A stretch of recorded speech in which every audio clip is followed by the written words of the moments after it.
Et l'Afrique est aussi un peu le terrain, n'est-ce pas, où se joue la rivalité en fait sino-russe.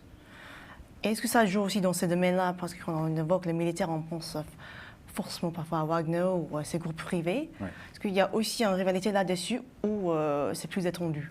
Alors, officiellement, il n'y a pas de rivalité, mais officieusement, on peut le penser. Oui. Parce que derrière les discours de façade qui sont très bienveillants, très sympathiques, entre Chinois et Russes, effectivement, ils sont parfois quand même sur les mêmes domaines, notamment l'énergie, les minerais en particulier, et effectivement le domaine militaire, de la défense. Et donc, dans des pays comme le Zimbabwe, qui est un partenaire, un allié historique de Moscou, URSS puis Russie, effectivement, la Chine commence à développer une stratégie qui va s'affronter, s'entrechoquer avec la Russe, évidemment.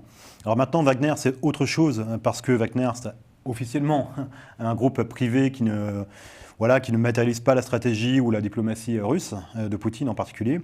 Mais officieusement, on sait très bien qu'évidemment, ils sont équipés, armés et financés par l'État russe.